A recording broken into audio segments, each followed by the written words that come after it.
সাইয়্যিদুনা ইউসুফ আলাইহিস সালাম কালামুল্লাহ মাজিদে বর্ণিত 25 জন নবীর মধ্য থেকে তিনি অন্যতম একজন নবী। সাইয়্যিদুনা ইউসুফ আলাইহিস সালাম হচ্ছেন সাইয়্যিদুনা ইয়াকুব আলাইহিস সালামের পুত্র। ওনার জন্ম হয় ইরাকের হাররানে, শৈশব কাটে কানাআনে এবং কৈশোর থেকে বাকি জীবন কাটে মিশরে। সাইয়্যিদুনা ইউসুফ আলাইহিস সালাম অত্যন্ত সুশ্রী অবয়বের অধিকারী একজন মানুষ ছিলেন। আল্লাহ রাসূল সাল্লাল্লাহু আলাইহি ওয়াসাল্লাম মেরাজের রাতে যখন সাইয়্যিদুনা ইউসুফ আলাইহিস সালামকে দেখেন, তিনি সাইয়্যিদুনা ইউসুফ আলাইহিস সালামকে দেখে মন্তব্য করেছিলেন যে কদ উতিয়া শাতরাল হুসন, অর্থাৎ সৌন্দর্যের অর্ধেক যেন আল্লাহ তাআলা ইউসুফ আলাইহিস সালামকে দান করেছেন। Half of the beauty is given two prophet Yusuf আলাইহিস সালাম। তিনি এত সুন্দর, এত স্মার্ট, হ্যান্ডসাম এবং ড্যাশিং চেহারার একজন মহামানব ছিলেন। আল্লাহ রাসূল সাল্লাল্লাহু আলাইহি ওয়াসাল্লাম বলেছেন যে সৌন্দর্যের অর্ধেক আমি ইউসুফ আলাইহিস সালামের চেহারার মধ্যে দেখতে পেয়েছি। এবং সাইয়্যিদুনা ইউসুফ আলাইহিস সালাম স্বপ্ন ব্যাখ্যায় অত্যন্ত পারদর্শী ছিলেন। আমরা আমাদের আলোচনাটিতে যখন এগুবো তখন আপনারা দেখবেন যে তিনি কত চমৎকার করে স্বপ্নের ব্যাখ্যা করতে জানতেন। এবং আল্লাহ তাআলা সূরা ইউসুফ এ ব্যাপারে উল্লেখ করেছেন যে ওয়ায়ুআল্লিমুকা মিন তা'ওয়িলিল আহাদিস, আল্লাহ তাআলা কথার ব্যাখ্যা, কথার মর্মে কি করে পৌঁছতে হয় এ ব্যাপারে প্রকৃত জ্ঞান, সঠিক জ্ঞান আল্লাহ তাআলা ইউসুফ আলাইহিস সালামকে দান করেছেন। এবং সাইয়্যিদুনা ইউসুফ আলাইহিস সালামকে আল্লাহর হাবিব সাল্লাল্লাহু আলাইহি ওয়াসাল্লাম সহিহ বুখারীর বর্ণনায় আল কারীম উপাধি দিয়েছেন। আমরা এর আগের কয়েকটা সেশনেও বলেছি যে 4 জন নবীকে আল্লাহ তাআলা কারীম বলেছেন। আল কারীম ইবনুল কারীম ইবনুল কারীম ইবনুল কারীম, ইউসুফ ইবনে ইয়াকুব ইবনে ইসহাক ইবনে ইব্রাহিম আলাইহিস সালাম। এই 4 জন নবীকে আল্লাহ তাআলা কারীম বা সম্মানিত হিসেবে ঘোষণা করেছেন। এবং আমরা এটাও জানি যে সাইয়্যিদুনা ইউসুফ আলাইহিস সালামের ব্যাপারে কালামুল্লাহ মাজিদে একটি স্বতন্ত্র সূরা আল্লাহ তাআলা ডেডিকেট করেছেন। এটি হচ্ছে কোরআন আল কারীমের 12তম সূরা, সূরাতু ইউসুফ। এবং এই সূরায় আল্লাহ তাআলা ইউসুফ আলাইহিস সালামের জীবনে ঘটে যাওয়া চমৎকার ঘটনাগুলো খুব সুন্দরভাবে স্টেপ বাই স্টেপ, ধারাবাহিকভাবে, খুব গোছালোভাবে জীবন পরিক্রমাটা এখানে তিনি বর্ণনা করেছেন। এবং মজার ব্যাপার হচ্ছে সাইয়্যিদুনা ইউসুফ আলাইহিস সালামের ঘটনা সূরা ইউসুফ ছাড়া কালামুল্লাহ মাজিদের কোনো সূরাতে আর আসেনি। এবং সমগ্র কোরআনে এই ঘটনা কোথাও আর পুনরাবৃত্তিও করা হয়নি। সাইয়্যিদুনা ইউসুফ আলাইহিস সালামের ব্যাপারে কোরআন থেকে কেউ যদি ইনফরমেশন নিতে চায়, তাকে সরাসরি ডিরেক্টলি কালামুল্লাহ মাজিদের 12তম সূরা, সূরা ইউসুফ খুলতে হবে এবং 111টি আয়াত সম্বলিত এই পুরো সূরাটি পড়লেই সাইয়্যিদুনা ইউসুফ আলাইহিস সালামের জীবন পরিক্রমা সম্পর্কে খুব সুন্দর ধারণা নেওয়া যাবে ইনশাআল্লাহ। এবং আল্লাহ তাআলা এই ঘটনাটাকে একটা গল্পের মতো করে, একটা উপাখ্যানের মতো করে, একটা স্টোরির মতো করে বর্ণনা করেছেন। এবং এটাকে আল্লাহ তাআলা বলেছেন আহসানুল কসস, দ্য বেস্ট অ্যামং স্টোরিজ, কোরআনের সর্বশ্রেষ্ঠ গল্প। একটা গল্প কতটা নান্দনিক হতে পারে, একটা স্টোরি কতটা আকর্ষণীয় হতে পারে, একটা ঘটনা কতটা হৃদয় ছোঁয়া হতে পারে, একটা ঘটনা পরিক্রমা কতটা সংগ্রামী হতে পারে, কতটা ছন্দময় হতে পারে, সূরা ইউসুফ না পড়লে সেটা বোঝার আসলে উপায় নেই। সূরা ইউসুফ হচ্ছে এর জ্বলজ্বন্ত প্রমাণ। আপনারা যদি খেয়াল করেন যে সাইয়্যিদুনা ইউসুফ আলাইহিস সালামের জীবনের শুরুর দিকটা ছিল একেবারে সংকীর্ণ। ভাইয়ের অত্যাচারে তিনি ওনার জীবন যায় যায় ভাব, কুয়ায় ফেলে দেয়া হলো, কিন্তু সেখান থেকে কুয়া থেকে তুলে অন্ধকূপ থেকে আল্লাহ তাআলা রয়্যাল প্যালেসে, রাজপ্রাসাদে ইউসুফ আলাইহিস সালামকে আসীন করলেন। What a massive U turn! আপনি খেয়াল করলে দেখবেন যে চমৎকার ভাবে কিভাবে আল্লাহ তাআলা এই অন্ধকূপ থেকে নিয়ে দাসত্ব থেকে রাজত্বের সিংহাসনে সাইয়্যিদুনা ইউসুফ আলাইহিস সালামকে বসিয়েছেন। সুবহানাল্লাহি বিহামদি। সূরা ইউসুফ যদি আমরা খুব গভীরভাবে অধ্যয়ন করি, সাইয়্যিদুনা ইউসুফ আলাইহিস সালামের জীবনের এই সবগুলো ব্যাপার আমাদের কাছে একেবারে স্পষ্ট হয়ে উঠবে। তার আগে আপনাদেরকে একটু বলে রাখি যে আমরা 2021 সালে রমাদান মাসে রিফ্লেকশনস ফ্রম সূরা ইউসুফ শিরোনামে 4 পর্বের একটি ধারাবাহিক লাইভ সিরিজ করেছি আমাদের পেজ মিজানুর রহমান আজহারি এই ফেসবুক পেজটিতে। সেখানে আমরা 4 ঘন্টা ব্যাপী এই 4টি পর্বে সাইয়্যিদুনা ইউসুফ আলাইহিস সালামের জীবনের সব ঘটনা আদ্যোপান্ত উল্লেখ করেছি। বিশেষ করে সরাসরি একেবারে ধরে ধরে সূরা ইউসুফের 111টি আয়াতের আমরা সেখানে সংক্ষিপ্ত তাফসীর পেশ করেছি। তাই এই পর্বটিতে আমরা সেরকম বিস্তারিত আলোচনায় যেতে পারবো না, যেহেতু সূরা ইউসুফের প্রায় আয়াত সংখ্যা 111টি এবং এখন যে ঘটনা প্রবাহ, শুধু ঘটনার পর্বগুলো আমি আপনাদের সাথে শেয়ার করব, এগুলোর প্রত্যেকটির সাথেই কোরআনের আয়াতকে রেফার করা যেতে পারে। এবং এটা যদি আমরা করতে যাই আমাদের এই পর্বটি অনেক বড় হয়ে যাবে। এজন্য আমরা ডিসক্রিপশন বক্সে সেই 4টি পর্বের লিঙ্ক আমরা দিয়ে দিব। আপনারা যারা খুব বিস্তারিত সূরা ইউসুফের তাফসীর শুনতে চান, ইউসুফ আলাইহিস সালামের জীবন সম্পর্কে জানতে চান, আপনারা ডিসক্রিপশন বক্স থেকে সেই 4টি পর্ব দেখে নিতে পারেন। সম্মানিত সুধী, আমরা এবার জানবার চেষ্টা করবো যে কি ঘটেছিল সাইয়েদনা ইউসুফ আলাইহিস সালামের জীবনে, এবং যেটাকে আল্লাহ তাআলা আহসানুল কসস, দ্য বেস্ট অ্যামং স্টোরিজ, যত ঘটনা হতে পারে, যত গল্প হতে পারে, এর মধ্যে সবচাইতে নান্দনিক, অসাধারণ, আনপ্যারালাল, এক্সট্রাঅর্ডিনারি স্টোরি বলে তিনি উল্লেখ করেছেন। আমরা তো কোরআনে মুসা আলাইহিস সালামের অনেক ঘটনা শুনেছি, আমরা আদম আলাইহিস সালামের ঘটনা শুনেছি, ইব্রাহিম আলাইহিস সালামের ঘটনা শুনেছি। কোন নবীর ঘটনাকে আল্লাহ তাআলা দ্য বেস্ট অ্যামং স্টোরিজ এই উপাধিতে ভূষিত করেননি, আহসানুল কসস বলেননি। শুধুমাত্র সূরা ইউসুফকে তিনি, ইউসুফ আলাইহিস সালামের ঘটনাকে তিনি সর্বশ্রেষ্ঠ কাহিনী বা ঘটনা বলে উল্লেখ করেছেন। কি ছিল সেই ঘটনার মধ্যে, আসুন আমরা সরাসরি সূরা ইউসুফ থেকে শুনি। তবে আগেই আমরা বলেছি এখানে কোনো আয়াত আমরা সাধারণত রেফার করব না, শুধু কি ঘটেছিল ধারাবাহিকভাবে স্টেপ বাই স্টেপ আমরা শুনে যাব। ইউসুফ আলাইহিস সালামের সূরা ইউসুফের ঘটনাটি শুরু হয়েছিল এভাবে যে ছোট্ট ইউসুফ শৈশবকালে তিনি একটি স্বপ্ন দেখেন যে 11টি তারা, চাঁদ আর সূর্য তাকে সেজদা করছে। খুব অদ্ভুত একটা স্বপ্ন দিয়ে সূরা ইউসুফের কথাবার্তা শুরু, যে তিনি স্বপ্নে দেখলেন 11টি তারা, চাঁদ, সূর্য তাকে সিজদা করছে। তিনি তার পিতা ইয়াকুব আলাইহিস সালামের কাছে স্বপ্নের কথা বললেন। ইয়াকুব আলাইহিস সালাম তাকে উপদেশ দিলেন যে ইউসুফ, এটা খুব চমৎকার স্বপ্ন, যেহেতু আমি নবী এবং আল্লাহ তাআলা আমাকে প্রমিস করেছেন যে আমার পরে তিনি নবুয়তের এই ধারাবাহিকতা অব্যাহত রাখবেন, সো তুমি নবী হওয়ার সম্ভাবনা আছে। এই সুন্দর স্বপ্ন তুমি কাউকে বলতে যেও না, বিশেষ করে তোমার ভাইদেরকে বলো না, তাহলে তারা ষড়যন্ত্র করতে পারে, তোমার প্রতি জেলাসি করতে পারে। এবং তিনি যে আশঙ্কা করেছিলেন সেটাই ঘটলো। ভাইয়েরা ষড়যন্ত্র করলো, জেলাসি করলো, এবং ভাইয়েরা ভাবলো ঘটনা কি, আব্বা শুধু ইউসুফকে এত ভালোবাসে, এত আদর করে কেন? এক কাজ করি, ইউসুফকে যদি দুনিয়া থেকে সরিয়ে দিতে পারি তাহলে আমাদের পথের কাঁটা একেবারে পরিষ্কার, আব্বা তখন আমাদেরকে ভালোবাসতে শুরু করবেন। যেই চিন্তা সেই কাজ, তারা প্ল্যান করলো কি করে দুনিয়া থেকে এই ছোট্ট ইউসুফকে সরিয়ে দেওয়া যায়। তারা একদিন ইয়াকুব আলাইহিস সালামকে জোরাজুরি করলো যে বাবা, আপনি ইউসুফকে কেন আমাদের সাথে মাঠে পাঠান না? কারণ ইয়াকুব আলাইহিস সালামের 10 ছেলে, তারা পেশায় রাখাল ছিল, তারা মরুভূমিতে ছাগল, মেষ, দুম্বা এগুলো চড়াতো। তারা একদিন বায়না ধরলো যে বাবা, ইউসুফকে আপনি আমাদের সাথে কেন দেন না? আপনি কি আমাদেরকে ট্রাস্ট করেন না? আপনি ইউসুফকে আমাদের সাথে পাঠান, সে বনে বাদারে দৌড়াবে, সে জঙ্গলে দৌড়াবে, সে মরুভূমিতে লাফালাফি করবে, ছোটাছুটি করবে, ওর খুব ভালো লাগবে। বাবা, আপনি ইউসুফকে আমাদের সাথে পাঠান। ইয়াকুব আলাইহিস সালাম দিতে চাইলেন না। জোরাজুরি করে ইয়াকুব আলাইহিস সালামের 10 ছেলে ইউসুফ আলাইহিস সালামকে নিয়ে তারা রওনা হলেন, এবং তারা যখন মরুভূমিতে ইউসুফ আলাইহিস সালামকে নিয়ে গেলেন, সেখানে অকথ্য অমানবিক নির্যাতন তারা ইউসুফ আলাইহিস সালামকে উপর তারা করে, এবং এক পর্যায়ে তাকে হত্যার জন্য উদ্ধত হয়। কিন্তু 10 ভাইয়ের এক ভাই ছিল অত্যন্ত দয়া পরবশ। সে বললো যে না, ইউসুফকে হত্যা করুন, এক কাজ করো, তাকে কুয়ায় ফেলে দাও। এই কুয়ার পাশ দিয়ে অনেক ক্যারাভ্যান, অনেক কাফেলা যায়, কাফেলার কেউ না কেউ তাকে কুয়া থেকে তুলে নিয়ে যাবে। ইউসুফের এই ঝামেলা থেকেও আমরা মুক্ত হব, বাবার ভালোবাসাও আমরা পাবো। তারা সেটাই করলো, কুয়াতে ইউসুফ আলাইহিস সালামকে নিক্ষেপ করলো। আর সেদিন রাতে এসে কান্নার ভান করে তারা মিথ্যা গল্প বানালো, আর বলল যে বাবা, সবাই একসাথে এসে কান্না জুড়ে দিল যে বাবা, আমরা খেলাধুলা করছিলাম, হঠাৎ একটা নেকড়ে বাঘ এসে ইউসুফকে খেয়ে ফেলেছে, পাকালাহ দ্বীপ। এই দেখেন যে ইউসুফের গায়ের জামা, বেসিক্যালি তারা একটা ছাগল জবাই করে ওই ছাগলের রক্ত ইউসুফের জামার মধ্যে লাগিয়ে একটা মিথ্যা ফেব্রিকেটেড স্টোরি তারা বানিয়েছে। ইয়াকুব আলাইহিস সালাম দেখলেন যে জামার কোথাও ছিঁড়া নেই, একেবারে সুন্দর একটা পরিচ্ছন্ন জামা, শুধু লাল রক্ত মাখানো। তিনি বললেন যে আমার ইউসুফকে খেয়ে ফেললো, কিন্তু ইউসুফের জামায় একটা আঁচড় দিল না, এটা কেমন নেকড়ে বাঘ? তিনি বিশ্বাস করলেন না। বললেন যে এটা তোমরা বানিয়ে বলছো গল্প। তবে তিনি এতটা দৃঢ় মনোবলের মানুষ ছিলেন, তিনি বললেন ফাসবরুন জামিল, তোমরা মিথ্যা কথা বলছো, তবে আমি আল্লাহর উপর ধৈর্য ধারণ করলাম, আমার আল্লাহ আমার ইউসুফকে ভালো রাখবে। এবং ইউসুফ আলাইহিস সালামকে যখন কুয়ায় ফেলে দেওয়া হলো, সেদিনা জিবরাইল আলাইহিস সালাম যে ওনাকে আশ্বস্ত করলেন যে Yusuf, Allah is with you, don't worry about it, কোনো চিন্তা নেই, টেনশন নেই, জাস্ট তুমি ধৈর্য ধারণ করো। ঠিকই তার পরের দিনে কাফেলা যাচ্ছিল, তৃষ্ণার্ত কাফেলা, পানির জন্য বালতি নামিয়ে দিল কুয়ায়। জিবরাইল আলাইহিস সালাম বললেন বালতিতে উঠে বসো।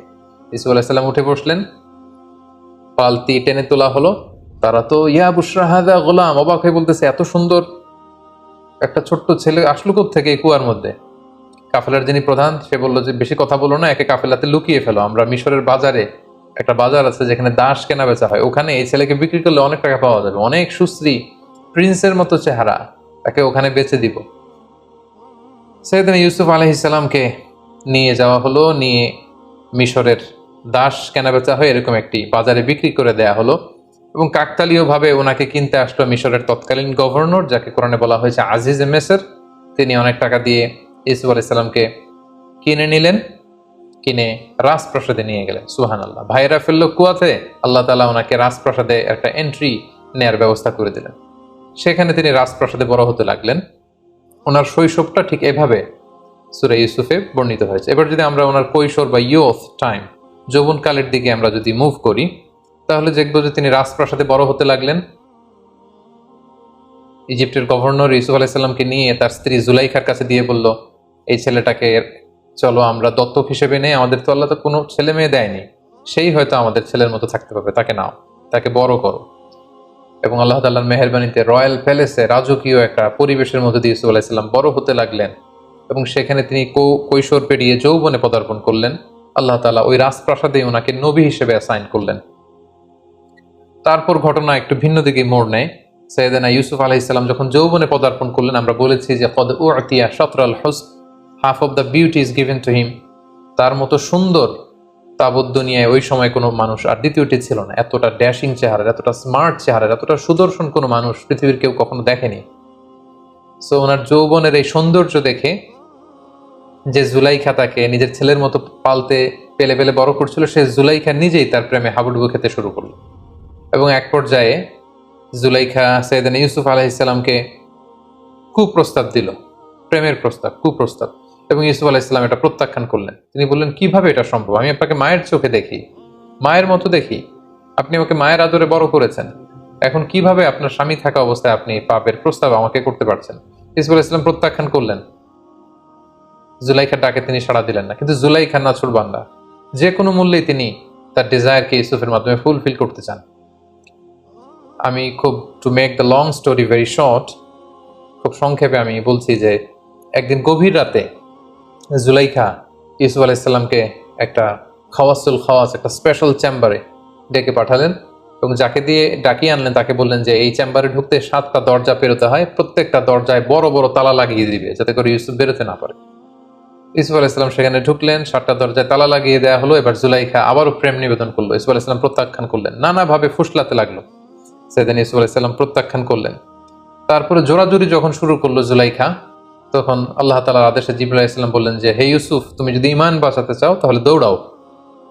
ইউসুফ আলাইহিসসালাম দেখলেন যে তালা লাগানো। তিনি কাল বিলম্ব না করে আল্লাহর নামে দৌড়াতে শুরু করলেন। কিন্তু খুব অবাক ভাবে তিনি যখন দরজার সামনে আসলেন, মুহূর্তের মধ্যে দরজার তালা খুলে যেতে লাগলো। 1, 2, 3, 4, 5, 6 এভাবে 60টি দরজার বড় বড় তালা খুলে গেল। এবং পেছন থেকে জুলাইখাও ইউসুফ আলাইহিসসালামকে ধরবার জন্য দৌড়াতে লাগলো। সাইয়েদনা ইউসুফ আলাইহিসসালাম দৌড়াচ্ছেন বাঁচার জন্য, জুলাইখা দৌড়াচ্ছে ইউসুফ আলাইহিসসালামকে পাওয়ার জন্য। দৌড়াতে দৌড়াতে 7ম দরজার কাছে যখন জুলাইখা চলে আসলো, ইউসুফ চলে আসলো, জুলাইখা ইউসুফ আলাইহিসসালামের জামার পেছনে ধরে টান মারলো। সেই টানের চোটে সাইয়েদনা ইউসুফ আলাইহিসসালামের জামার পেছনের কিছু অংশ ছিঁড়ে গেল। ইন দ্য মিন টাইম 7ম দরজারও তালা খুলে গেল। হঠাৎ তারা দুজন দেখতে পেল যে আজিজ মেসের দাঁড়িয়ে আছেন, অর্থাৎ জুলাইখার স্বামী। কি এক অদ্ভুত বিব্রতকর পরিস্থিতি। আজিজ মেসের দেখলেন যে ইউসুফ আলাইহিসসালাম হাঁপাচ্ছেন, জুলাইখা হাঁপাচ্ছে, তার পোশাক আশাকের অবস্থা খুব একটা সুন্দর না। তখন তিনি বললেন, আসলে তোমাদের মাঝে কি ঘটেছে এই মাঝরাতে? আমাকে সত্য কথা কেউ বলো, কেউ না কেউ মুখ খোলো, বলো আমাকে কি ঘটেছে এবং সত্য কথা বলো। তখন জুলাইখা আগ বাড়িয়ে সামনে যে একটা মিথ্যা গল্প সাজালো। সে বলতে আরম্ভ করলো যে নিজের ছেলের মতো করে যাকে বড় করেছে সে আজ গভীর রাতে আমার রুমে হানা দিয়েছে আমার শ্লীলতা হানির জন্য, আমার ইজ্জত নষ্ট করবার জন্য, আমার শ্লীলতা হানির জন্য সে আমার ঘরে জোর করে হানা দিয়েছে, তার বিচার করুন। আজিজ মেসর অত্যন্ত ক্ষিপ্ত হলেন। তিনি বললেন, এখানেই বিচার হবে তোমার, তবে তোমার মন্তব্য বা কথাও আমি শুনতে চাই। তোমার কি কিছু বলার আছে ইউসুফ? তোমার কি কোনো সাক্ষী আছে? ইউসুফ আলাইহিসসালাম বললেন, হ্যাঁ আছে। সাইয়েদনা জিবরাইল বললেন, আপনি বলেন যে আপনার সাক্ষী আছে। কে সাক্ষী? ইউসুফ আলাইহিসসালাম বললেন, এই সাক্ষী আমার পক্ষের কোনো লোক নয়। রাজপ্রাসাদে জুলাইখার এক আত্মীয়া থাকে, তার একটা ছোট্ট মেয়ে দুধ খায়, দুধের বাচ্চা, তার মুখে এখনো বোল ফোটেনি, কথা ফোটেনি, সেই ছোট্ট মেয়ে আমার পক্ষে সাক্ষ্য দিবে। আজিজ মেসর আবার রেগে গেলেন। তিনি বললেন, তুমি কি আমার সাথে ঠাট্টা করছো? ছোট্ট বাচ্চা কি করে সাক্ষ্য দিবে? ইউসুফ আলাইহিসসালাম বললেন, হ্যাঁ, সে বাচ্চাই সাক্ষ্য দিবে। কি অদ্ভুত ব্যাপার! ঠিকই আল্লাহ তাআলা সেই ছোট্ট বাচ্চার সাক্ষ্যের মাধ্যমে প্রমাণ করলেন যে ইউসুফ আলাইহিসসালাম নির্দোষ ছিলেন। এই পৃথিবীতে 3টা বাচ্চা দুধের শিশু মায়ের কোলে বসে প্রাপ্তবয়স্কদের মতো কথা বলেছিল। এক হচ্ছে জুরাইজ নামে এক আল্লাহর ওয়ালি ছিল, যার নিষ্কলুষতা প্রমাণ করবার জন্য একটা ছোট্ট বাচ্চা আল্লাহ তার মুখে কথা বলার সুযোগ দিয়েছিলেন। দ্বিতীয় হচ্ছে ঈসা আলাইহিসসালাম, মারিয়াম আলাইহিসসালামের কোলে বসে তিনি প্রাপ্তবয়স্ক মানুষের মতো কথা বলেছিলেন। তৃতীয় হচ্ছে এই ছোট্ট মেয়েটি, তাকে যখন জিজ্ঞেস করা হলো যে কে দোষী, তখন ছোট্ট মেয়েটি বলল যে হে আজিজে মেসর, আপনি ইউসুফ আলাইহিসসালামের জামাটা একটু চেক করুন। ইউসুফের জামার সামনের দিক থেকে যদি ছেঁড়া হয় তাহলে ইউসুফ অপরাধী, পেছন দিক দিয়ে ছেঁড়া হলে জুলাইখা অপরাধী। এবং আমরা ইতিমধ্যে শুনেছি যে ইউসুফকে ধরার জন্য জুলাইখা যখন পেছন থেকে টানা হেঁচড়া করছিল, তখন ইউসুফ আলাইহিসসালামের জামার পেছন দিক দিয়ে ছিঁড়ে গিয়েছিল। আজিজে মেসর চেক করে দেখলেন যে ইউসুফের জামার সামনের দিকে তো একেবারে পরিচ্ছন্ন, কোনো ছেঁড়া ফাড়া নেই, কিন্তু ঠিকই ইউসুফ আলাইহিসসালামের জামার পেছন দিক দিয়ে ছেঁড়া। এবং এটা সবার সামনে এটা প্রমাণিত হয়ে গেল যে ইউসুফ আলাইহিসসালাম এখানে নির্দোষ ছিলেন, প্রকৃত দোষী হচ্ছে জুলাইখা। আজিজে মেসর ইউসুফ আলাইহিসসালামের কাছে ক্ষমা চাইলেন এবং এই ঘটনা পুরো মিশরের বিভিন্ন ঘরে ঘরে এটা রুমর হিসেবে কানা ঘোষার মতো করে ছড়িয়ে পড়লো। পুরো শহর জুড়ে মিশরের অন্যান্য নারীরা জুলাইখাকে তুচ্ছ-তাচ্ছিল্য করতে লাগলো যে জুলাইখা কেমন মহিলা, যে ছোট্ট ছেলেকে নিজের ছেলের মতো করে বড় করলো, তাকে তার প্রতি প্রেম নিবেদন সে কি করে করলো, এটা কি করে সম্ভব। জুলাইখা তখন মনে মনে প্ল্যান করলো যে কি জন্য আমি ইউসুফের প্রেমে পাগল হয়েছি এটা তোমাদেরকে আমি দেখিয়ে ছাড়বো। মিশরের নারীদেরকে তিনি দাওয়াত করে রয়্যাল প্যালেসে নিয়ে আসলেন। প্রত্যেকের হাতে একটি করে ছুরি আর একটি মালটা ফল দিলেন, আর ইউসুফ আলাইহিসসালামকে বললেন ইউসুফ এদের সামনে দিয়ে হেঁটে যাও। সেদিন ইউসুফ আলাইহিসসালাম যখন হেঁটে যাচ্ছিলেন তখন তিনি সবাইকে বললেন আপনারা ফল কাটতে শুরু করুন। মিশরের মেয়েরা ইউসুফ আলাইহিসসালামের দিকে তাকিয়ে রইল আর ছুরি দিয়ে ফল কাটতে শুরু করলো। ইউসুফ আলাইহিসসালামকে আল্লাহ তার চেহারার মধ্যে এতটা চমৎকারিত্ব দিয়েছিলেন, নূরের এমন ঝলকানি আর দ্যুতি দিয়েছিলেন, এই দৃশ্য দেখে মেয়েরা, তারা যে মালটা ফল কাটছিল, তারা ওইদিকে খেয়াল না করে তাকিয়ে কাটতে কাটতে ফল কাটা শেষে তারা আর থামলো না, তারা আঙ্গুল কাটা শুরু করে দিল। অনেকক্ষণ পরে তারা স্তম্ভিত ফিরে পেল, তারা অবাক হয়ে গেল। এবং জুলাইখা বলল এবার বুঝতে পেরেছো কেন আমি ইউসুফের প্রেমে এরকম দেওয়ানা হয়েছি, পাগল পাড়া হয়েছে। এই ঘটনার পরে জুলাইখা তারপরেও থামেনি, কি করে ইউসুফকে বাগানো যায়, নিজের কাছে আনা যায়, এটার চেষ্টা করেই যাচ্ছিল। কিন্তু সাইয়েদনা ইউসুফ আলাইহিসসালাম বারবার তিনি প্রত্যাখ্যান করলেন। অবশেষে জুলাইখা ইউসুফ আলাইহিসসালামকে থ্রেট দিলেন যে তুমি যদি আমার কথায় রাজি না হও তোমাকে জেলে পাঠাবো। ইউসুফ আলাইহিসসালাম বললেন জেলই আমার জন্য ভালো, আপনি আমাকে জেলে পাঠান, তারপর আমি আমার ইমানকে বিক্রি করতে পারবো না। সাইয়েদনা ইউসুফ আলাইহিসসালামকে অতবার জেলে পাঠানো হলো। রাজপ্রাসাদ থেকে এবার আরেকটা ইউটার্ন নিয়ে আল্লাহ তাআলা একটা বিশেষ গ্রুমিং সেশন পালন করবার জন্য, একটা ট্রেনিং সেশন পিরিয়ডকে পার করবার জন্য আল্লাহ তাআলা আল্লাহর প্রিয় নবী ইউসুফ আলাইহিসসালামকে এবার মিশরের জেলখানায় পাঠালেন। তিনি যখন জেলে ঢুকলেন ওনার সাথে আরো দুজন প্রিজনার কয়েদি ঢুকলো। তারা সেখানে রাতে স্বপ্ন দেখলো। একজন স্বপ্ন দেখলো যে তিনি আঙ্গুর নিংড়িয়ে রস বানিয়ে মদ রাজাকে খাওয়াচ্ছেন, আঙ্গুর নিংড়িয়ে মদ বানাচ্ছেন। আরেকজন স্বপ্নে দেখলো যে মাথার মধ্যে করে তিনি রুটির বোঝা নিয়ে যাচ্ছেন আর পাখি এসে ঠুকরে ঠুকরে রুটি খাচ্ছে। এবং সকালবেলা তারা দুজন সবার কাছে বললো যে আমরা ভয়ঙ্কর স্বপ্ন দেখেছি। কি স্বপ্ন? এরকম স্বপ্ন। ইউসুফ আলাইহিসসালাম বললেন যে আমি তোমাদের স্বপ্নের ব্যাখ্যা করে দিতে পারবো, তোমরা কি বিশ্বাস করবে? তারা বললেন হ্যাঁ বিশ্বাস করবো। সেদিন ইউসুফ আলাইহিসসালাম বললেন যে স্বপ্নে দেখেছো যে আঙ্গুর চিপে রস বের করছো সে কিছুদিনের মধ্যে বেকসুর খালাস হয়ে যাবে, সে জেলখানা থেকে মুক্তি পাবে এবং রাজার পানশালায় দায়িত্ব পাবে, সে রাজাকে মদ খাওয়ানোর দায়িত্ব পালন করবে। আর যে স্বপ্নে দেখেছে যে মাথার উপর থেকে মাথায় করে রুটির বোঝা নিয়ে এসে যাচ্ছে আর উপর থেকে পাখি এসে ঠুকরে ঠুকরে সে রুটি খাচ্ছে, কিছুদিনের মধ্যেই তার মৃত্যুর ফায়সালা হবে, তাকে শুলে চড়িয়ে রাষ্ট্রীয়ভাবে মৃত্যুদণ্ডের আদেশ দেয়া হবে এবং এই মৃত্যুদণ্ড কার্যকর করা হবে। কিছুদিন পরে সেটাই ঘটলো। যে স্বপ্নে দেখেছিল যে আঙ্গুর থেকে রস বের করছে তাকে জেলখানা থেকে মুক্তি দেয়া হলো এবং রাজার পানশালায় দায়িত্ব পেল, সে রাজাকে মদ খাওয়াতে শুরু করলো। আর যে স্বপ্নে দেখেছিল মাথার রুটির ঝুড়ি থেকে পাখি এসে ঠুকরে ঠুকরে খাচ্ছে, তার মৃত্যুদণ্ডের আদেশ আসলো এবং তাকে শুলে চড়িয়ে মৃত্যুদণ্ড দেয়া হলো। ইউসুফ আলাইহিসসালামের স্বপ্নের ব্যাখ্যার এই পুঙ্খানুপুঙ্খতা দেখে জেলখানার সবাই ইউসুফ আলাইহিসসালামের বড্ড ভক্ত হয়ে গেলেন। সবাই এখন ইউসুফ আলাইহিসসালাম ছাড়া কিছুই বোঝেন না। সবাই বুঝতে আরম্ভ করলো যে এই মানুষটা সাধারণ কোনো মানুষ নয়, এটা মহামানব। সাইয়েদনা ইউসুফ আলাইহিসসালাম দেখলেন এই তো সুযোগ, এই সুযোগেই তাওহীদের বাণী জেলখানার প্রতিটি কয়েদির হৃদয়ের ভেতরে আমাকে ঢুকিয়ে দিতে হবে। সাইয়েদনা ইউসুফ আলাইহিসসালাম জেলখানার অন্ধ প্রকোষ্ঠে বসে বসে দাওয়াতি কাজ করতে লাগলেন। জেলখানার লোকদেরকে তিনি তাওহীদের শিক্ষা দিলেন, রিসালাতের শিক্ষা দিলেন, আখিরাতের শিক্ষা দিলেন, সততার শিক্ষা দিলেন, ঈমানের শিক্ষা দিলেন। জেলখানার প্রতিটা মানুষকে তিনি আলোকিত মানুষে রূপান্তরিত করে ফেললেন। কিছুদিন পর স্বয়ং মিশরের রাজা একটি অদ্ভুত স্বপ্ন দেখলেন। স্বপ্নটি ছিল এমন, তিনি 7টি মোটা গরু দেখলেন আর 7টি চিকন গরু দেখলেন, এবং দেখলেন 7টি চিকন জীর্ণশীর্ণ গরু 7টি মোটা গরুকে গিলে খেয়ে ফেলছে। আবার তিনি 7টি সতেজ গমের শীষ দেখলেন, আবার 7টি নিস্তেজ গমের শীষ দেখলেন। ঘুম থেকে উঠে তিনি কাঁপতে লাগলেন। তিনি স্বপ্নের মানি বুঝতে পারলেন না। মিশরের সবচেয়ে বড় স্বপ্নের ব্যাখ্যাকারীদেরকে তিনি একসাথে এনে একটা প্যানেল করলেন, বললেন আমার স্বপ্নের ব্যাখ্যা করে দাও। কিন্তু দিনের পর দিন, সপ্তাহের পর সপ্তাহ, মাসের পর মাস সময় বের করেও ব্যয় করেও গণকরা বা স্বপ্নের ব্যাখ্যাকারীরা এই স্বপ্নের কোনো সুরাহা করতে পারলেন না। রাজা অত্যন্ত বিচলিত হলেন, চিন্তিত হলেন।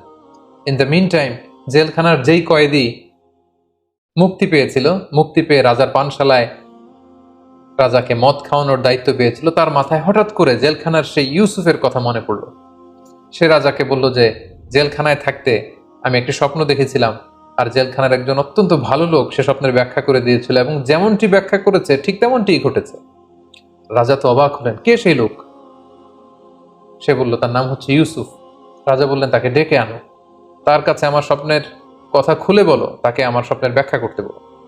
রাজার পাইক পেয়াদা সৈন্য সামন্ত যখন জেলখানায় ছুটলো এবং যে বলল ইউসুফ নামে যে ব্যক্তি আছে তাকে আমরা বেকসুর খালাস করে এখান থেকে মুক্তি দিয়ে নিয়ে যেতে চাই। ইউসুফ আলাইহিস সালাম বললেন না, আমাকে মুক্ত করতে চাইলেই আমি মুক্ত হব না। আমাকে যেই অপবাদ দিয়ে অন্যায়ভাবে জুলুম করে আমাকে যে জেলখানায় ঢোকানো হয়েছিল তার বিচার আগে হতে হবে।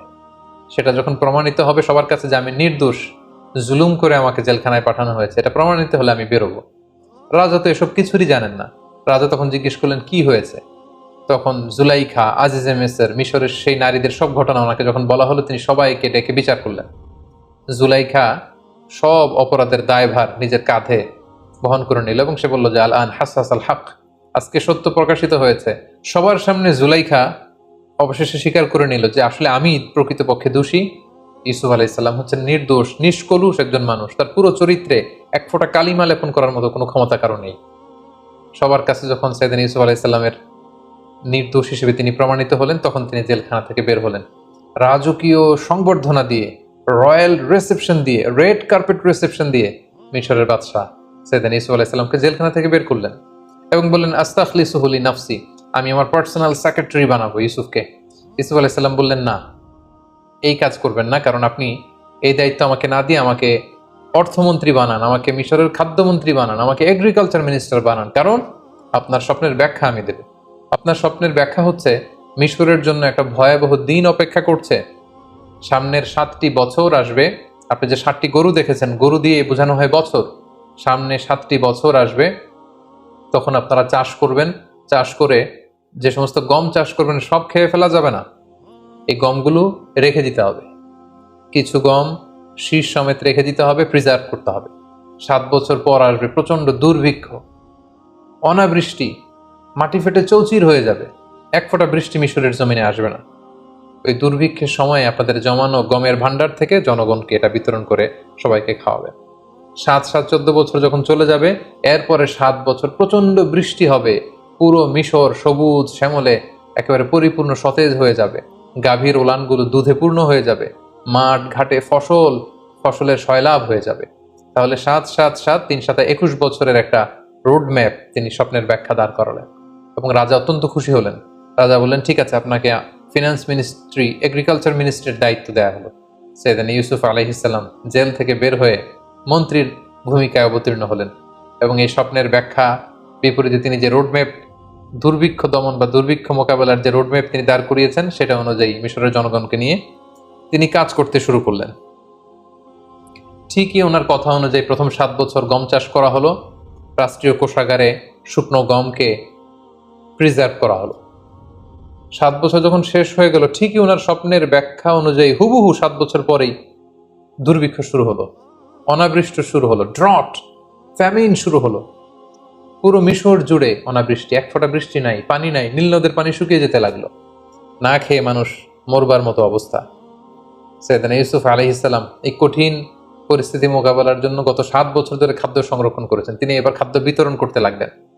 পুরো মিশরি জনগণ ইউসুফ আলাইহিসসালামের এই চমৎকার ইন্টেলেকচুয়াল প্ল্যানিং এ সবাই খুশি হয়ে গেল। পুরো মিশর জুড়ে সাইয়েদনা ইউসুফ আলাইহিসসালামের জয় জয়কার হতে শুরু করলো।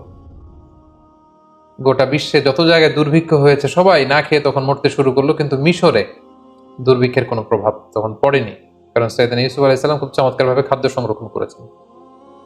তখনকার এই দুর্ভিক্ষ শুধু মিশরেই প্রভাব পড়েনি, আশেপাশের দেশগুলোতেও দুর্ভিক্ষের কারণে মানুষ না খেয়ে থাকতে শুরু করলো। সেই যে ইউসুফ আলাইহিসসালামের ছেলেবেলা কেটেছে কানাআনে, যেখানে তার 10 ভাই যারা তাকে অত্যাচার করে কুয়ায় ফেলেছিল, ইউসুফ আলাইহিসসালামের পিতা ইয়াকুব, তার আত্মীয় স্বজন বনী ইসরায়েলের সবাই কিন্তু ওখানে এই দুর্ভিক্ষের কবলে পড়ে না খেয়ে মরার মতো অবস্থা। তখন আল্লাহর নবী ইউসুফ আলাইহিসসালামের পিতা ইয়াকুব আলাইহিসসালাম সন্তানদেরকে বললেন, তোমরা মিশরে যাও, শুনেছি মিশরে খাদ্যের মজুদ রয়েছে, সেখান থেকে তোমরা খাদ্য নিয়ে আসো। ইয়াকুব আলাইহিসসালামের পরামর্শে তার 10 ছেলে, অর্থাৎ ইউসুফ আলাইহিসসালামের 10 ভাই, যারা ছোটবেলায় তাকে অত্যাচার করে বাবার কোল থেকে ছিনিয়ে নিয়ে কুয়ায় ফেলে দিয়েছিল, সেই 10 ভাই খাবারের অন্বেষণে মিশরে এসে পৌঁছল। তখন নিয়ম ছিল যে মিশরের বাইরের কোনো দেশ থেকে কেউ যদি খাদ্য সংরক্ষণের জন্য বা সংগ্রহের জন্য মিশরে আসতো, সেই ব্যাপারটা সরাসরি as an agriculture minister and as a finance minister Yusuf আলাইহিসসালাম নিজে ডিল করতেন। এই 10 ভাইকে তখন বাধ্য হয়ে মিশরের তখন ফিনান্স মিনিস্টারের সাথে দেখা করতে হলো, এবং আমরা জানি ফিনান্স মিনিস্টারের চেয়ারে তখন বসা ইউসুফ আলাইহিসসালাম মিশরের মন্ত্রী, আর তার সামনে 10 ভাই কাচুমাচু হয়ে জীর্ণ শীর্ণ হয়ে ছেঁড়া পুরাতন পোশাক পরে তারা এসে দাঁড়ালো। ইউসুফ আলাইহিসসালাম সিম্পলি জিজ্ঞেস করলেন, তোমরা কারা? তারা বললো, আমরা কানাআনের অধিবাসী। ইউসুফ আলাইহিসসালাম অবাক হলেন, কানাআন শুনেই ওনার ছোটবেলার কথা মনে পড়লো। জিজ্ঞেস করলেন, তোমাদের নাম কি? তারা যখন নাম বলতে আরম্ভ করলো, ইউসুফ আলাইহিসসালামের চোখ দিয়ে পানি নামার উপক্রম। ইউসুফ আলাইহিসসালাম জিজ্ঞেস করলেন, তোমাদের বাবার নাম কি? তারা বললো, ইয়াকুব আন নবী। ইউসুফ আলাইহিসসালাম নিজেকে আর ধরে রাখতে পারলেন না, কিন্তু তিনি অনেক কষ্ট করে নিজেকে সামলে স্বাভাবিকভাবেই তাদের সাথে কথোপকথন শেষ করেছেন। তিনি খোঁজ খবর নিলেন কানানবাসীদের, কিন্তু পরিচয় দিলেন না। ইউসুফ আলাইহিসসালাম 10 ভাইকে চিনতে পারলেন, কিন্তু 10 ভাই কিন্তু চিনতে পারেনি যে এটা তাদের সেই ছোট্ট ভাই ইউসুফ। ইউসুফ আলাইহিসসালাম মন্ত্রীর মতোই তাদের সাথে আচরণ করলেন, বললেন, ঠিক আছে, আমি তোমাদেরকে 10 ভাইয়ের জন্য 10 বস্তা গমের বরাদ্দ দিয়ে দিলাম, তবে তোমরা মোট কয় ভাই সেটা আমাকে বলো। তারা বললো, আমরা মোট 12 ভাই ছিলাম, বাকি 2 জন কোথায়? তারা বললো, এক ভাইকে বাঘে খেয়ে ফেলেছে। তাহলে আরেক ভাই কোথায়? তারা বললো যে আরেকজনের নাম বেনিয়ামিন, তাকে আমাদের আব্বা আগলে রেখেছে, আসতে দেয়নি। কেন দেয়নি? তারা তখন বলল যে ছোটবেলায় বাঘে খাওয়া ভাইকে হারিয়ে তার আপন ভাই বেনিয়ামিনকে বাবা সবসময় কাছে কাছে রাখে, বাবার কাছ থেকে তাকে আনা এত সহজ না। ইউসুফ আলাইহিসসালাম বললেন, আমি এই কথা শুনবো না। নেক্সট টাইমে তোমরা যদি আবার খাবার নিতে আসো, অবশ্যই তোমাদের সেই ভাই বেনিয়ামিনকে, মানে যেটা আসলে ইউসুফ আলাইহিসসালামের আপন ভাই, তাকে নিয়ে আসতে হবে। তাকে আনতে না পারলে নেক্সট টাইমে আমি আর তোমাদেরকে গম দিব না, বা গমের বরাদ্দ তোমাদের জন্য থাকবে না। তারা বললো, ঠিক আছে, আমরা চেষ্টা করব। ইউসুফ আলাইহিসসালাম তার স্টাফদেরকে বললেন যে তাদেরকে 10 জনকে 10 বস্তা গম দাও, আর গমের দাম তারা যেটা দিয়েছে এটা লুকিয়ে 10 জনের গমের বস্তার ভিতরে আবার ঢুকিয়ে দাও, যাতে তারা বুঝতে পারে যে আমি অত্যন্ত দয়ালু। তারা যখন গম নিয়ে কানাআনে ফিরল, বাড়িতে ঢুকে যখন গমের বস্তা খুললো, তারা তো অবাক যে হাযিহি বিদআতুনা রুদ্দাত ইলাইনা। তারা ইয়াকুব আলাইহিসসালামকে বললেন যে, বাবা দেখেন, কত ভালো মানুষ মিশরের অর্থমন্ত্রী, তিনি আমাদের টাকাটাও রাখেননি, টাকাটাও আমাদের ব্যাগের ভিতরে দিয়ে দিয়েছেন। তবে বাবা, নেক্সট টাইমে যদি আমাদের গম আনতে হয়, তিনি বলেছেন যে আসলে আমাদের আরেক ভাই আছে কিনা তিনি বিশ্বাস করেন না, যতক্ষণ না আমরা বেনিয়ামিনকে তার সামনে হাজির না করাবো। ইয়াকুব আলাইহিসসালাম বললেন, ছোটবেলায় যেভাবে আমি বিশ্বাস করে ইউসুফকে তোমাদের হাতে দিয়ে ইউসুফকে হারিয়েছি, তোমরা কি চাচ্ছ আবারও আমি বেনিয়ামিনকে দিয়ে বেনিয়ামিনকে এভাবে হারাতে? কখনোই না। কিন্তু ছেলেরা জোরাজুরি করতে লাগলো। ইয়াকুব আলাইহিসসালামও আর বেনিয়ামিনকেও তিনি ধরে রাখতে পারলেন না। 1 বছর পরে তাদের এই গমগুলো যখন শেষ হয়ে গেল, তারা বেনিয়ামিনকে নিয়ে মিশরে রওনা হলেন। ইউসুফ আলাইহিসসালামের সাথে সাক্ষাৎ করলেন। ইউসুফ আলাইহিসসালাম বললেন, তাহলে এটাই তোমাদের ভাই বেনিয়ামিন? তারা বলল, হ্যাঁ। তিনি বললেন, ঠিক আছে, তাহলে তো তোমরা সত্যবাদী, তোমাদেরকে আবারও অনেকগুলো বস্তা করে আমি গম দিয়ে পাঠিয়ে দেব। তিনি গমের বস্তা দিয়ে দিলেন। এবার তিনি বুদ্ধি করে একটা ট্রিক করে বেনিয়ামিনকে যাতে নিজের কাছে রেখে দিতে পারেন, তিনি একটি কাজ করলেন। উনি একটি স্বর্ণের পানপাত্র ব্যবহার করতেন, যেটা দিয়ে তিনি পানি খেতেন, বা মিশরের রাজা পানি খেত। তিনি বুদ্ধি করে এই পানপাত্রটা বেনিয়ামিনের গমের বস্তার ভিতরে ঢুকিয়ে দিলেন, এবং তারা যখন ফিরে চলে যেতে লাগলো গমের বস্তা নিয়ে, তিনি সৈন্যদেরকে পাঠালেন, মিশরীয় সৈন্য। তারা সবাইকে ডাক দিল, আইয়াতুহাল আইর ইন্নাকুম লাসারিকুন, মানে ওহে কাফেলার লোকেরা দাঁড়াও, তোমরা চোর। ইউসুফ আলাইহিস সালামের 11 ভাই দাঁড়ালেন, বেনিয়ামিন সহ। তারা বললেন, কি বলছো? আমরা এখানে এসেছি গম নেবার জন্য, আমরা তো চুরি করতে আসিনি। তোমরা কি হারিয়েছো বলো? তারা বললো, আমাদের রাজার পানপাত্র হারিয়েছি। তারা বললো, আমরা তোমাদের পানপাত্র নিয়ে কি করবো? আমরা দুর্ভিক্ষে মরে যাবার উপক্রম। সৈন্যবাহিনীর লোকেরা বলল, যদি তোমাদের কারোর গমের বস্তার ভেতরে আমাদের রাজার পানি খাওয়ার পাত্র পাওয়া যায়, তখন কি শাস্তি হবে বলো? তারা বলল, যার গমের বস্তার ভেতরে সেই পানপাত্র পাবে তাকে তোমরা রেখে দিও, কারণ আমাদের এলাকায় চোরদেরকে আমরা এই শাস্তি দেই। কেউ যদি কারো জিনিস চুরি করে, তাহলে যার জিনিস চুরি করা হলো সেই চোর তার দাস হয়ে যায়। তো আমাদের কারো গমের বস্তার ভেতরে যদি সেটা পাওয়া যায়, সে তোমাদের দাস, তাকে রেখে দিও।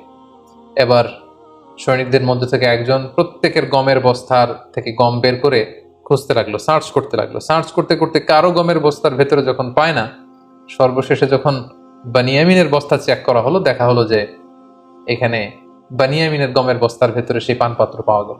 বাকি 10 ভাই তো লাজবাব, তারা তো অবাক। তারা বললো, হে বেনিয়ামিন, তুমি কি করলে এটা? তুমি এখানে এসে চুরি করবে আমরা কল্পনাও করতে পারিনি। তারা একটা মিথ্যা কথা বললো। তারা বললো, তোমার ভাইও ছিল চোর, তুমিও একটা চোর। নাউযুবিল্লাহি মিন যালিক। আসলে কথাটা একেবারে মিথ্যা। তখন সাইয়েদনা ইউসুফ আলাইহিস সালাম ওই জায়গায় এসে উপস্থিত হলেন। তিনি বললেন যে, তোমরা বলেছো চোরকে আমরা সাথে করে নিয়ে যাব, বেনিয়ামিনের বস্তায় যেহেতু পাওয়া গিয়েছে তাকে আমি নিয়ে গেলাম।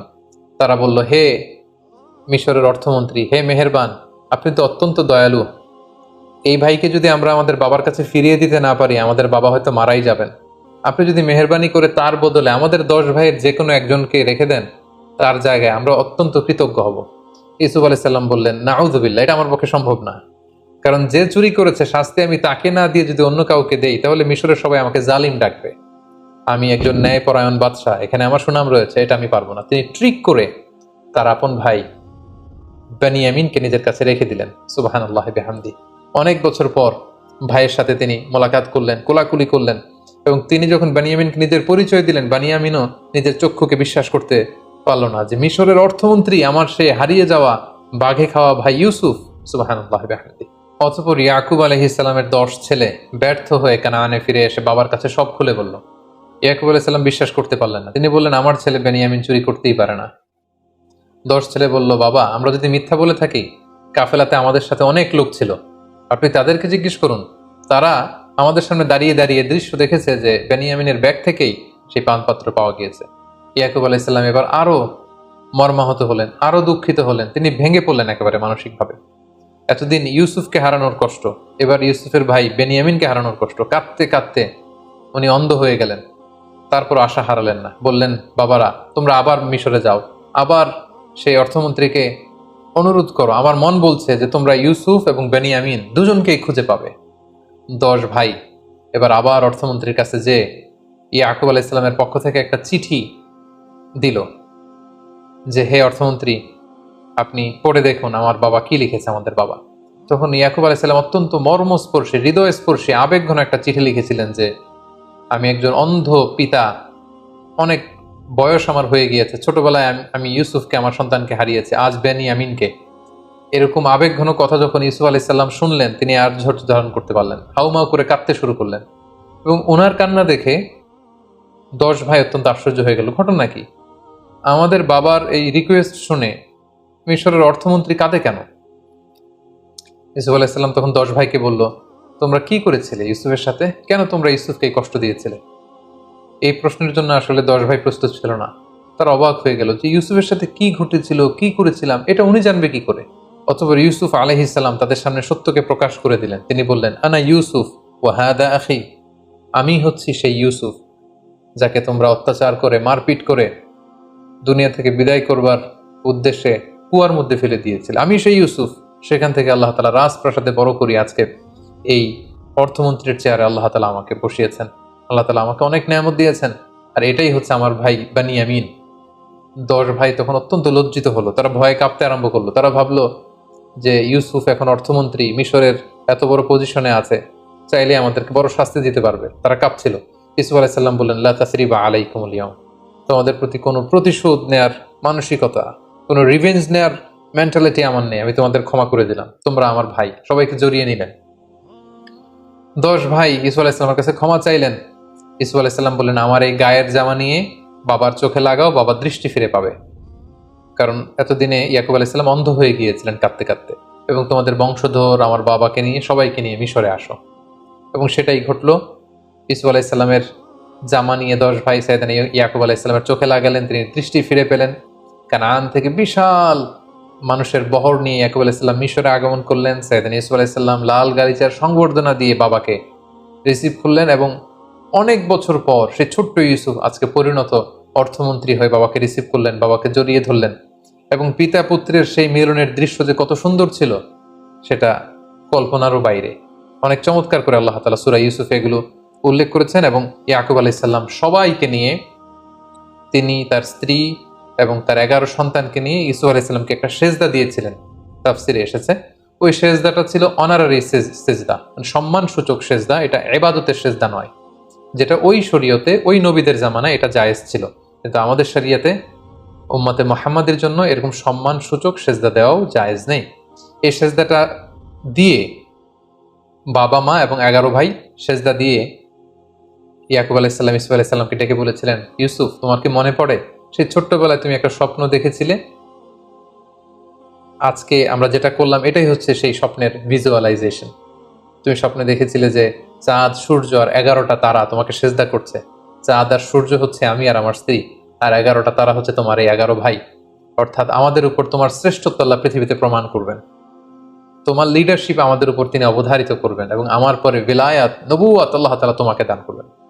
ঠিক এভাবে সাইয়েদনা ইয়াকুব আলাইহিস সালামের সাথে ইউসুফ আলাইহিস সালামের মিলিত হবার ঘটনাটি মিশরে এসে শেষ হয়। সম্মানিত শুধু এই ছিল আহসানুল কসাস, দ্য বেস্ট অ্যামং স্টোরিজ।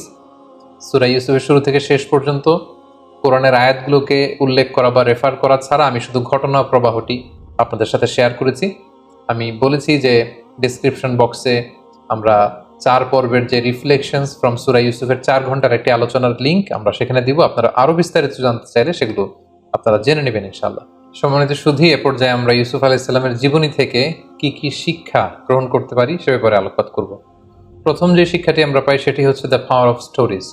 একটা গল্প কতটা পাওয়ারফুল হতে পারে সেটা আমরা এখান থেকে জেনেছি, যেটাকে আল্লাহ তাআলা আহসানুল কসাস বলেছেন, দ্য বেস্ট অ্যামং স্টোরিজ। কারণ গল্প কিন্তু মানুষের মনে দাগ কাটে, গল্প মানুষকে ইনফ্লুয়েন্স করে, একটা গল্প আরেকজনকে ইন্সপায়ার করে। সেজন্য আমরা সফল মানুষদের গল্প শুনি, তাদের জীবনী পড়ি, যাতে করে সেখান থেকে আমরা কিছু শিক্ষা নিতে পারি। ইউসুফ আলাইহিস সালামের জীবনের প্রতিটি পরতে পরতে কিন্তু আমাদের জন্য শিক্ষা রয়েছে, এবং গল্পের মাধ্যমে যে শিক্ষা নেওয়া যেতে পারে এই বিষয়টি আমরা ইউসুফ আলাইহিস সালামের জীবনী থেকে পাই। 2 নম্বর যে শিক্ষাটি পাই, the relationship between father and সান।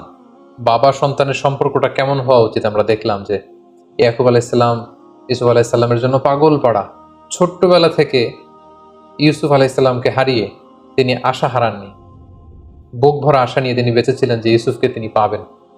এবং সেই ছোট্টবেলা থেকে ইউসুফ আলাইহিস সালামের সাথে যে সম্পর্ক, যখন যে উপদেশ দেওয়া দরকার সেই উপদেশ কিন্তু তিনি তাকে দিয়েছেন। এবং ইউসুফ আলাইহিস সালামের স্বপ্ন দেখে কাউকে শেয়ার করেননি, প্রথমে যে বাবার কাছে শেয়ার করেছেন। আমাদের বর্তমান সমাজে বাবা ছেলেদের সম্পর্কের অনেক গ্যাপ আমরা দেখতে পাই। ছেলে বাবাকে ওই রকম ট্রাস্ট করে না, বিপদে পড়ে সে অন্যদের সাথে শেয়ার করে, বাবার সাথে শেয়ার করে না। কিন্তু এই শিক্ষাটি কিন্তু আমরা এখান থেকে পাই। ছোট্ট ইউসুফ আগে বাবাকে বলেছিলেন, এবং ইয়াকুব আলাইহিস সালামও কাঁদতে কাঁদতে, ইউসুফ আলাইহিস সালামের জন্য কাঁদতে কাঁদতে শেষ বয়সে অন্ধ হয়ে গিয়েছিলেন।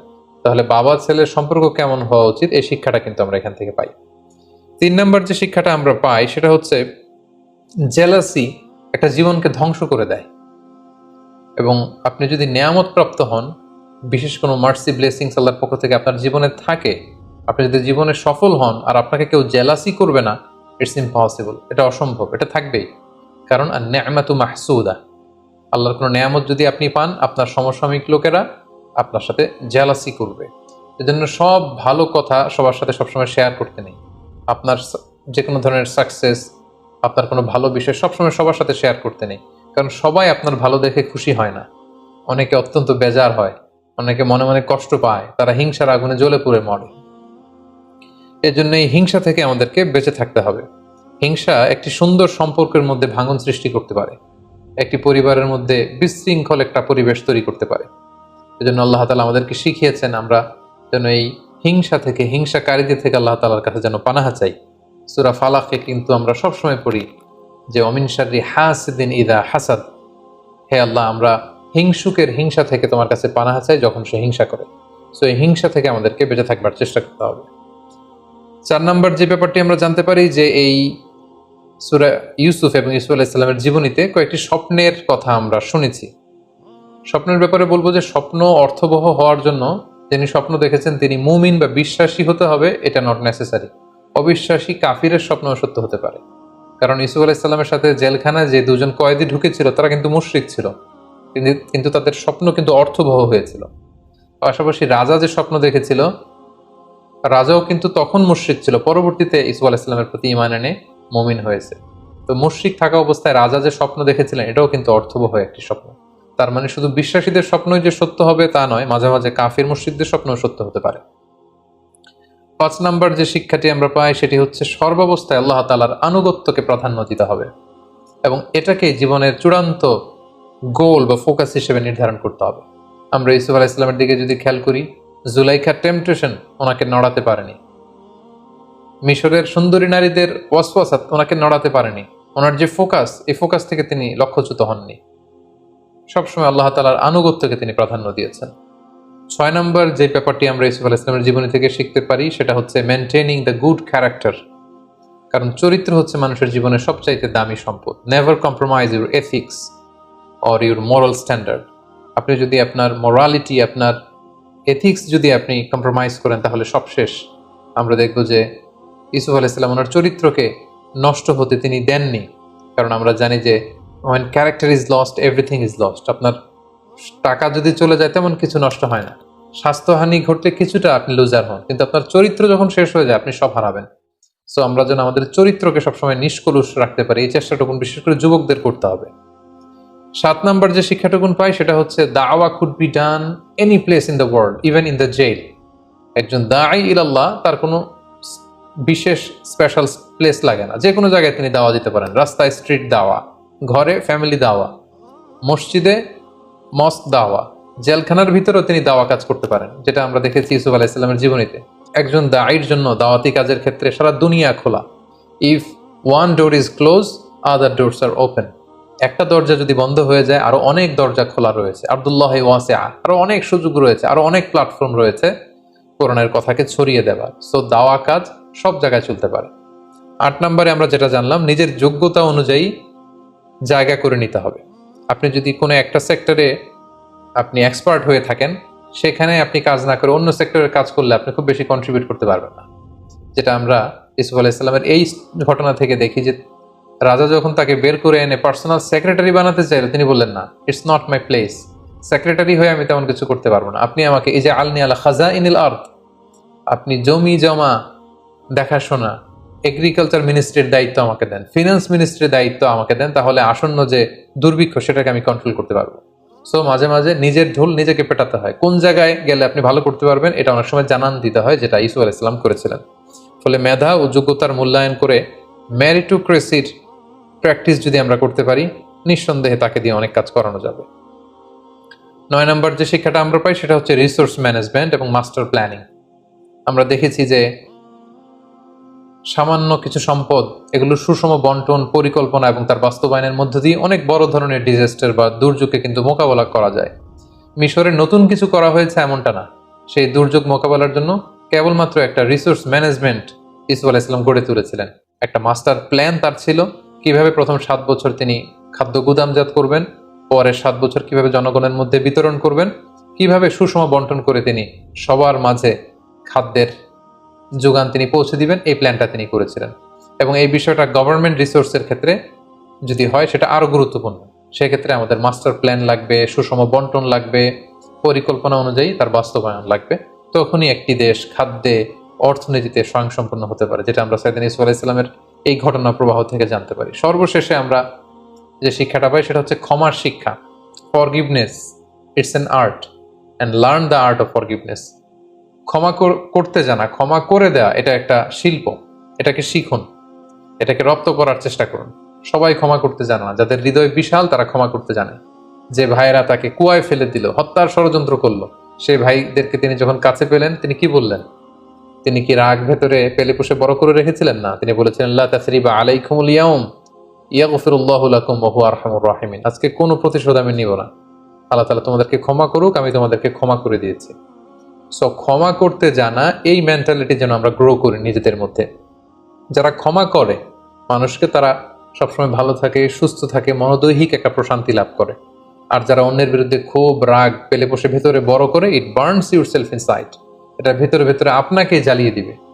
রাগ ক্ষোভ এটা এমন একটা ব্যাপার যেটা আপনি লালন করবেন অন্যের ব্যাপারে, কিন্তু জ্বলে পুড়ে মরবেন আপনি। সো আমরা যেন অন্যকে ক্ষমা করতে শিখি, আমরা যেন আমাদের হৃদয়টাকে অনেক ব্রড করতে শিখি। আল্লাহ তাআলা আমাদের সবাইকে কথাগুলো বুঝার এবং নবীদের